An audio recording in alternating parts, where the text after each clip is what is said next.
윤석열 캠프에서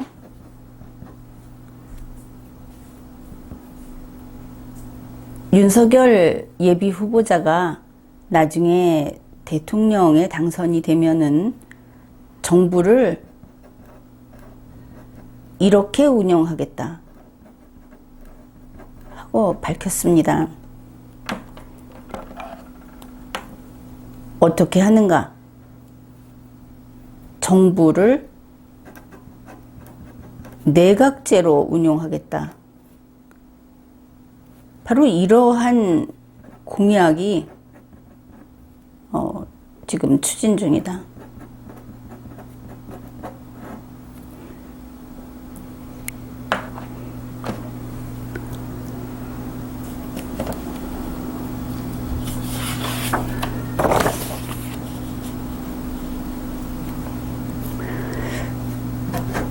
(7월 28일) MBC 라디오에 김경진 변호사, 전 국회의원이고 현재는 윤석열의 그 특보인 이런 사람이 나와서 밝힌 내용입니다. 윤석열 캠프의 대외협력 특보 김경진 씨가 밝힌 내용이다. 이것을 한번 잘 살펴봅시다. 이미 보도가 됐고 방송이 됐는데 그 내용을 정확히 파악하지 못하는 그런 국민들이 많을 것으로 봅니다. 내각제라는 이야기를 어디에서도 하고 있지 않기 때문에 국민이 속는 것이죠. 지금 현 정부, 문재인 정부가 되겠죠.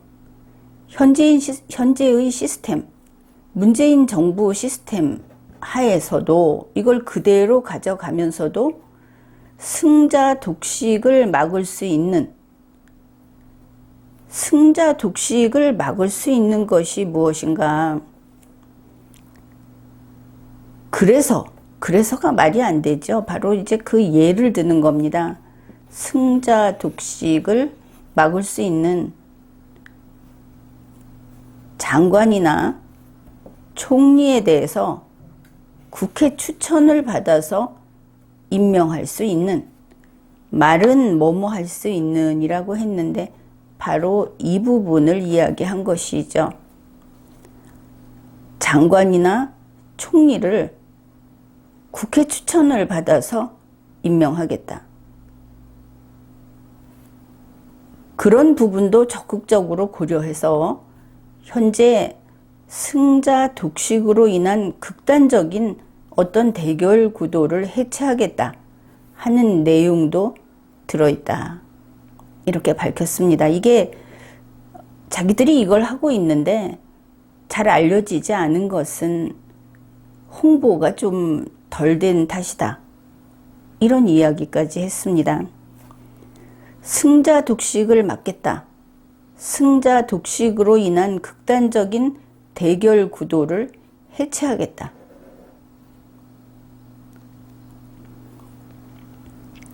그 해체하는 방식이 장관이나 총리를 국회 추천을 받겠다. 이렇게 이야기를 한 겁니다.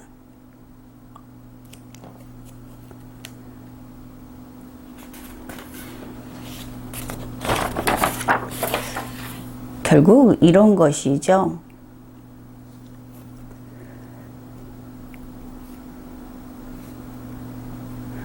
총리 그리고 장관을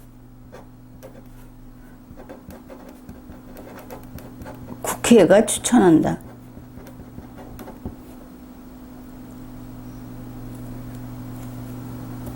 여기에 대해서 같은 날 문화일보가 이렇게 보도를 했습니다.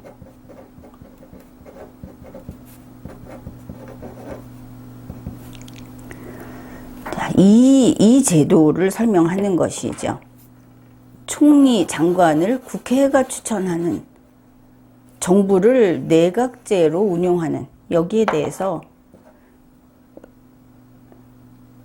이것은 제왕적 대통령제, 앞에서 한 이야기에는 전혀 안 들어가 있는 것이죠.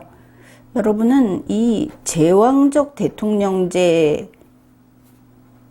이야기를 내각제 개헌에서 종종 들었을 겁니다. 제왕적 대통령제에서 이걸 해결하기 위한 게 내각제 개헌이다. 혹은 분권형 총리제,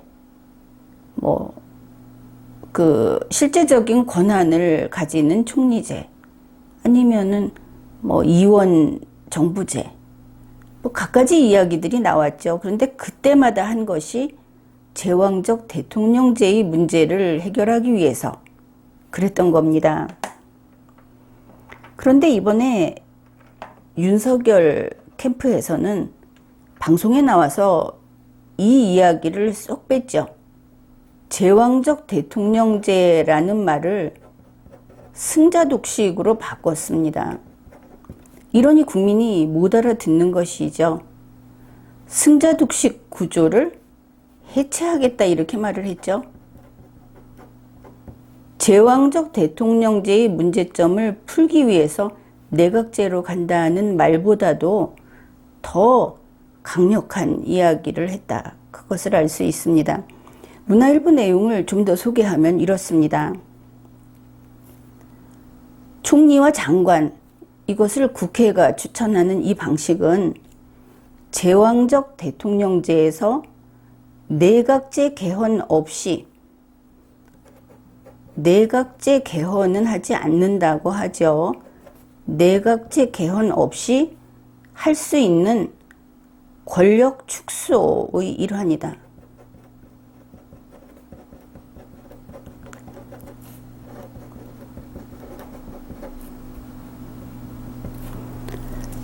제왕적 대통령제는 싹 빠져서 승자독식 해체로 가고, 그 다음에 내각제로 간다고 하면은 국회의 권한이 증대된다. 권력 집중이다. 이렇게 비판을 하니까 권력을 축소하겠다고 합니다. 말장난을 아주 기가 차게 하고 있는 것이죠. 이렇게 해서 기성정치의 승자독식 구조를 타파하겠다. 해체, 타파, 이런 이야기를 합니다. 이게 그런 내용이다. 이렇게 문화일보가 보도를 했습니다. 그리고 문화일보의 기사 내용을 김경진 특보가 자기들이 지금 공약을 준비하고 있는 과정에서 또 이런 부분은 어떻고 하면서 인용을 하기도 했습니다. 문화일보에 따르면 바로 이렇게 총리와 장관의 추천권을 국회에다 주고, 그리고 개헌이 아니면서 현재의 헌법 내에서 권력을 축소한다. 그들은 이렇게 핵심을 이렇게 요약을 하고 있는데, 이 표현 자체가 지금 틀린 겁니다. 그 이야기는 따로 하죠. 아무튼 이런 국무총리와 장관에 대한 추천권을 국회에 주는, 이것은 7월 12일 윤석열 후보자가 최장집 고려대 명예교수하고 만났을 때 최장집 명예교수가 제안한 아이디어다 이렇게 밝히고 있습니다. 그것을 받아들였다. 그러면은 이게 정말 그런가 한번 보기로 하죠. 이것은 경향신문이 보도한 내용입니다. 최장집 명예교수하고 만났다 하는 사실을 보도했던 그 기사인데, 먼저 이때 어떻게 이 기사가 나왔는지부터 보기로 합시다. 윤석열 후보와 최장집 명예교수는 배석자 없이 단 둘이서 만났다고 합니다. 그래서 이런저런 이야기를 했던 것이죠. 그러면 윤석열 후보자가 그동안에 정치 현안이든지 헌법, 법률에 대해서 이야기할 때 그 개념을 제대로 모르고 있다. 그리고 본인이 암기해서 쓰는 것들이 대부분 딴소리를 했다. 이런 것을 리마연에서 수차 지적을 했습니다. 이미 있는 헌법을 벗어나는 헌법의 한쪽 담장을 허물어서 개헌이 아니다 하는 이런 편법보다는 헌법 파괴를 하는 이런 이론을 최장집 명예교수가 이야기를 해주었다고 했을 때 아둔한 윤석열 후보가 그것을 이해할 수 있겠습니까? 그 전에 어떤 교류가 있었든지 그렇지 않다면 어려웠겠죠. 그것을 알 수 있는 것이 경향신문이 이렇게 밝혔습니다. 배석자 없이 대담을 한 후에 최장집 명예교수가 이 대담의 주요 내용을 정리해서 보내줬답니다.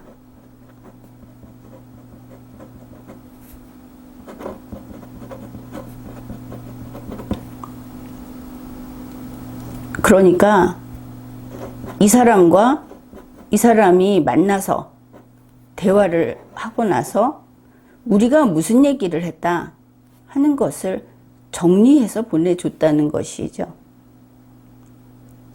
그랬어야 할 것이다 하고 이해도 됩니다. 막 이야기하고 나서 무슨 말을 했는지 기억도 못할 테니까.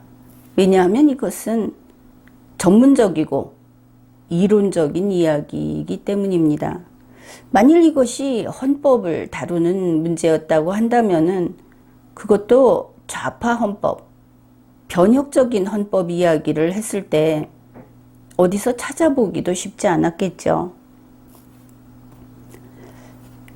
최장집 명예교수가 이렇게 이야기를 했답니다. 대통령의 권력을 하향 분산시켜야 하는 점은 맞지만 이것을 보면 최장집 명예교수는 최재형 예비 후보자가 제헌절에 발표했던 그 입장문을 아마 그전에는 그런 것을 들어보지도 못했고 또 읽은 바도 없고 그래서 몰랐다. 무지했구나. 이것을 알 수 있습니다. 물론 나의 리걸마인드 도서를 읽지도 않았겠죠. 대통령의 권력을 하향 분산시켜야 한다는 것은 맞다. 이 사람이 모르는 게 한 개 더 있습니다. 현행 헌법도 모른다. 그냥 무조건 제왕적 대통령제다 이렇게 알고 있는 것이죠. 그래서 이렇게 바꿔야 한다. 그러면 이게 무슨 뜻입니까? 개헌해야 한다 이런 뜻이죠. 개헌은 해야 한다. 개헌파다. 그런데 정부 형태를 바꾸는 개헌을 논한다는 것은 대통령 선거를 앞두고 대통령 선거에 나와서 나를 일꾼으로 뽑아주십시오 하는 자들이 집부터 새로 지어라 이렇게 하는 거 아닙니까? 정부 형태를 왜 그들이 바꾸는가? 그런데 아무튼 최장집 명예교수는 정부 형태를 바꾸는 개헌을 논하는 것은 시기적으로 부적절하다. 나중에 조금 더 있다가 바꾸자. 이런 뜻입니다. 그러면서 지금은 집중화된 대통령 권력을 하향 분산하는, 여기 내용이 똑같죠. 개선책을 현행 헌법의 틀 속에서 찾아야 한다. 현행 헌법을 있는 그대로 집행하면 되는 문제를 그렇게 하지 않고 바꾸겠다, 이렇게 얘기를 한 것이죠. 헌법에 대한 이해가 부족하다. 최정집 명예교수는 지금이라도 최재형 예비 후보자의 재헌절 입장문을 다시 읽어보기 바랍니다. 이제 이렇게 이야기를 했다고 정리해서 보내준 겁니다. 이걸 보고 윤석열 예비 후보자가 한 말입니다. 헌법의 틀 안에 있는 총리의 역할이 보장되면 내각의 결정권이 많아지고 자연스럽게 집중화된 청와대 권한을 줄일 수 있다는 교수님 지적에 공감한다. 아마 보도되지 않았지만 이런 이야기를 한 모양입니다. 여기서 여기까지는 최장집 명예교수의 말이다. 그런 것이죠. 여기에 공감한다. 이거는 헌법의 틀 안에 있는 그 역할이 보장되면, 이것은 헌법을 준수하면 그냥 다 해결된다. 바로 그 이야기가 최재형 예비 후보자가 했던 그 말입니다. 물론 그 이전부터 내가 했던 말이고, 거기에 공감한다고 하면서 갑자기 이 바꾸자 쪽으로, 공감한다, 그러므로 바꾸자로 간 것이죠. 이거 보면 윤석열 예비 후보자 애초에 머리가 좌파머리인가? 보통은 이렇게 가지를 않죠. 그러면 개헌하지 말고 지금의 헌법을 철저히 지키겠다, 이러면 되는데, 이 개선책을 찾아야 한다. 헌법의 틀 속에서, 헌법이라고 하는 것은 그것을 지키기만 할 뿐이지 비틀거나 바꾸는 것을 허용하지 않는 최고 법입니다. 둘 다 그것을 모른다. 이것을 보면은 지금 대선 후보자들, 이들이 간혹 대통령은 국민의 일꾼이다 하는 것을 어디서 주워 듣고 이야기는 할 수도 있지만, 대선 정국이 되면서 이들 주위에 들러붙은 자들이 이들을 군주로, 황제로 떠받들면서 그나마 조금 있던 대선 후보자의 리걸 마인드를 고갈시켜버리는 그런 일이 벌어지고 있다. 그런 것을 알 수 있습니다. 대선 후보자가 헌법과 법률을 준수하지 않고 국민을 자기 뜻대로 재단할 수 있다. 그런 심리 상태가 아니면 바꿔서 집행하겠다, 바꿔서 준수하겠다, 이런 말이 되지 않는 소리를 하지 않겠죠.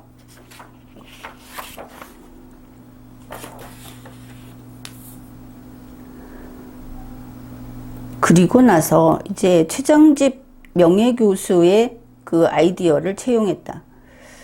뭔가 조금 틈이 있기는 있습니다. 그러나 이들이 생각해낸 것이다 한 것은 알 수 있죠. 윤석열 캠프에서는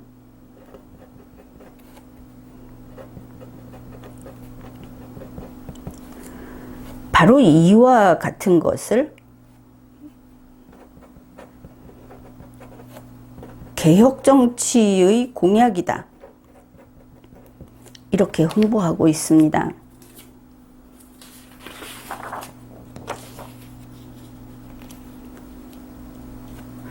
문화일보 7월 28일자의 내용입니다. 왜 이것이 이렇게 바뀌어야 하는가에 대한 내용을 소개하고 있기 때문에 같이 보기로 합시다. 현재 국무총리와 장관에 대한 임명 권한은 대통령이 행사하고 있다. 임명 권한은 대통령이 행사하는 거 맞죠? 이것은 신문사가 좀 이해가 부족해서 표현이 이럴 수도 있다 하는 것은 감안하기로 합시다. 이로 인해 정부 개각 때마다 우리나라는 윤석열 후보도 그랬는데 우리는 개각 이런 거 없죠. 그냥 국무위원 교체할 때 이렇게 보면 될 겁니다. 야당의 동의 없는 친여 인사들만 등용하는 회전문 인사 문제 등이 불거졌다. 그러니까 야당이 동의할 권한이 없는데 동의가 없다 하면 아마도 인사청문 보고서 이런 이야기겠죠. 문재인 정부에서는 장관급 인사 33명이 야당의 동의 없이 임명돼서 국회 인사청문회가 유명무실해졌다는 비판도 나왔다. 이것은 국회 인사청문회 문제입니다. 이것을 존중하는가 하지 않는가, 그렇죠. 정치권에서는 국무총리와 장관에 대한 국회 추천 임명 방식, 이것을 도입하면 기존 인사 방식의 폐해를 개선할 수 있을 것이라는 기대의 목소리가 나온다. 이 정치권이 말할 수 없이 무식하다 하는 것을 알 수 있습니다. 그러니까 기존의 인사 방식의 폐해, 여기서 봅시다. 국무총리와 장관을 대통령이 임명하면 안 됩니까? 그렇지 않죠. 이거 대통령의 권한입니다. 기존 인사 방식의 폐해는 대통령이 임명하는 것이 문제가 아니고 인사청문회가 무시되고 있다. 이쪽이죠. 누가 무시했습니까? 문재인 씨가 무시했죠. 그러면 이런 무시하는 게, 그래 다른 사람도 무시할 수 있다고 칩시다. 인사청문회. 인사청문회를 무시하기 때문에 그 추천하는 것을 국회한테 주자. 국회는 애초에 추천권이 있었던 것이 아닙니다. 인사청문을 할 수 있었을 뿐이지. 그리고 이것이 반은 권한이다. 그렇지만 반은 서비스라고 해야 하겠죠. 문재인 씨가 이것을 존중하지 않으니까 국회가 대통령에게 국무총리와 장관을 임명할 수 있는 권한을 주자. 갑자기 A가 싫으니까 B를 쏴 죽이자 한 얘기하고 똑같습니다. 다소 거칠지만 이게 어리석어서 그런 것인가? 머리가 좌파머리여서 비논리적이어서 이런 것인가? 앞에 있는 내용도 처음부터 끝까지 인사청문 결과가 존중받지 못한다. 국회는 인사청문을 해줍니다. 그 보고서를 내고 어떨 때는 보고서가 반드시 요구되지 않기도 하죠. 그것이 존중되지 않으니까 임명에 관여를 하겠다. 그것을 법적인 권한을 갖겠다. 그거 주는 게 좋겠다. 이런 터무니없는 이야기를 한 겁니다. 그러면서 이게 윤석열 캠프에서는 정치개혁 공약이다. 결국은 국회가 이것을 추천한다 하는 것은 이게 이제 내각제하고 어떤 관계가 있나 하는 것을 보아야 하겠죠. 자, 봅시다. 이제 우리 헌법을 살펴볼 겁니다.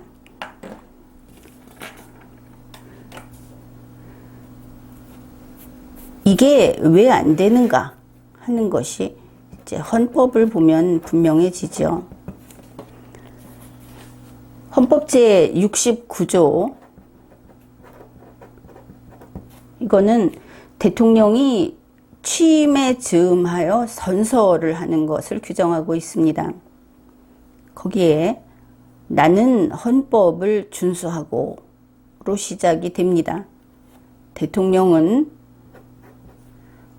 헌법을 준수해야 합니다. 반드시 해야 하는 것이죠. 선택사항도 아니고 헌법을 고치는 것이 권한도 아니고 그렇습니다. 그 다음에 헌법 제78조를 보면 대통령은 헌법과 법률이 정하는 바에 의하여 공무원을 임면한다. 임명하고 파면한다 이렇게 보면 되겠습니다. 어떻게 하느냐? 헌법과 법률이 정하는 바에 의하여 대통령 뜻대로가 아니다.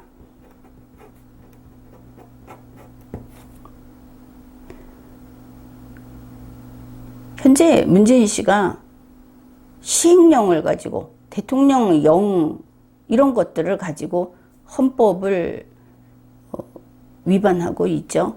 원하는 것을 뜻대로 하고 있습니다. 그게 왜 위헌인가? 대통령이 될 사람은 알아야 하겠죠. 헌법 제75조. 대통령은 법률에서 구체적으로 범위를 정해서 이 범위 내에서 일을 하라 하면 그것만 합니다. 이것을 보고 조금 더 하면 좋을 텐데 이거 위헌입니다. 이러면 탄핵되는 것이죠. 탄핵 안 하는 국회가 일 제대로 안 하는 겁니다. 그러면 대통령은 대통령령이라는 것을 발할 수 있죠. 언제 하느냐? 이렇게 위임받은 사항, 그 다음에 법률이 있죠. 법률은 당연히 준수해야 하는데 거기에 따르자니 필요한 그런 것들이 있다. 그러면 법률 안에서, 요 범위 안에서 두 가지입니다. 요 범위 안에서, 법률 안에서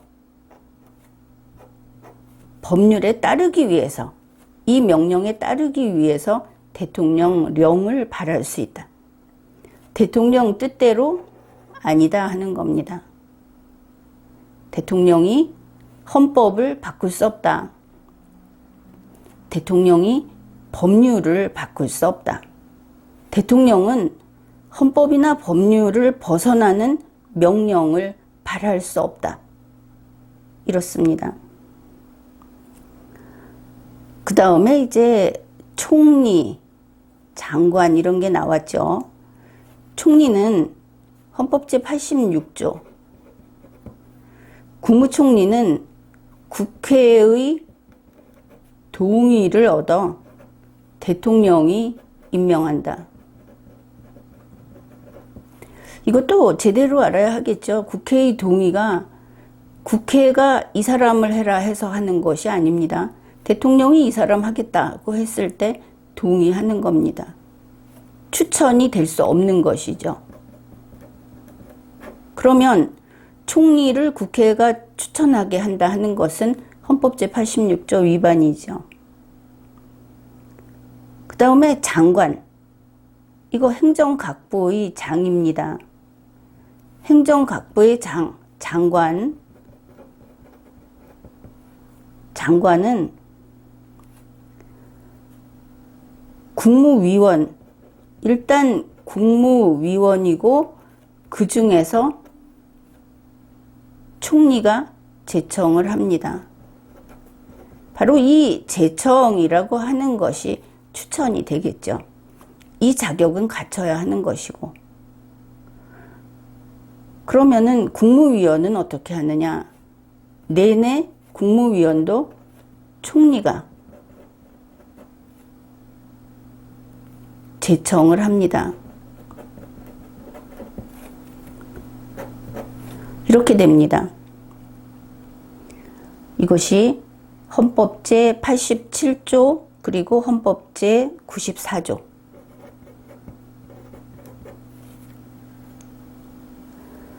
그런데 장관을 국회가 추천하면 어떻게 됩니까? 총리의 권한을 국회가 가져가는 것이죠. 두 번째 것은 헌법 제 87조와 헌법 제 94조에 위반됩니다. 위헌인 겁니다.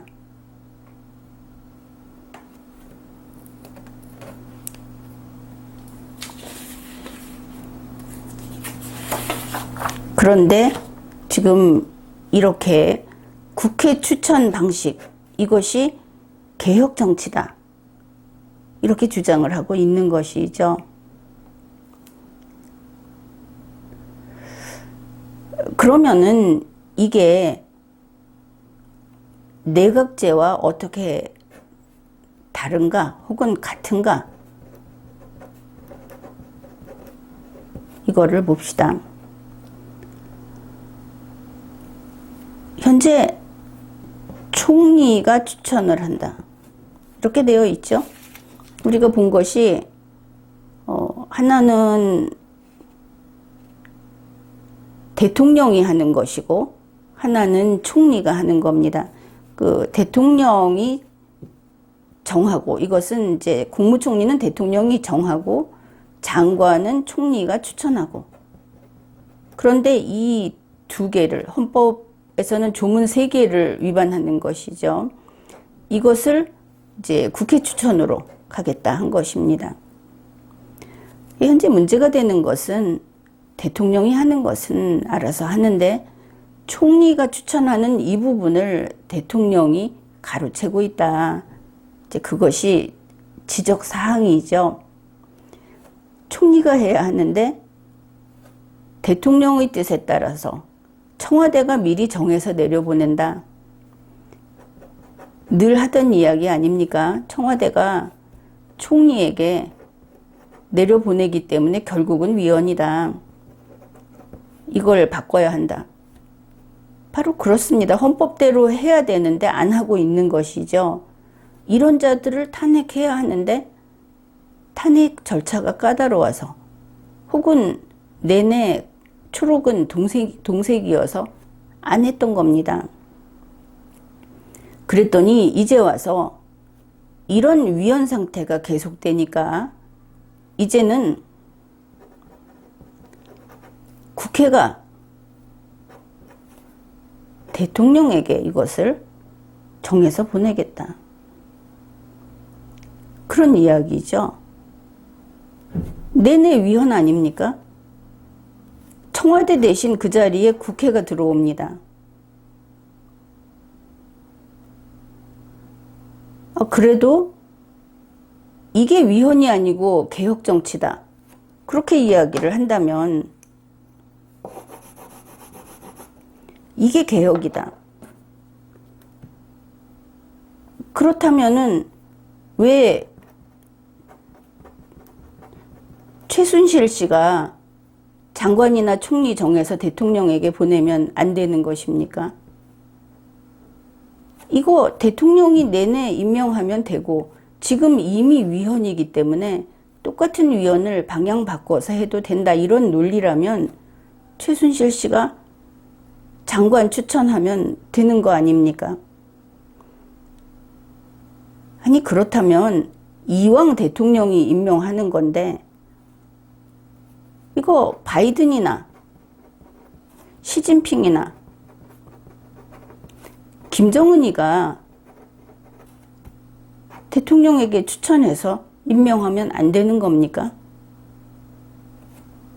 국회가 하면 되고 청와대는 안 되고 다른 데는 안 된다, 국회에만 된다, 이겁니까? 어차피 위헌이니까 이런 위헌이든 저런 위헌이든 상관없다, 좀 바꿔서 위헌해보자, 이런 논리인가?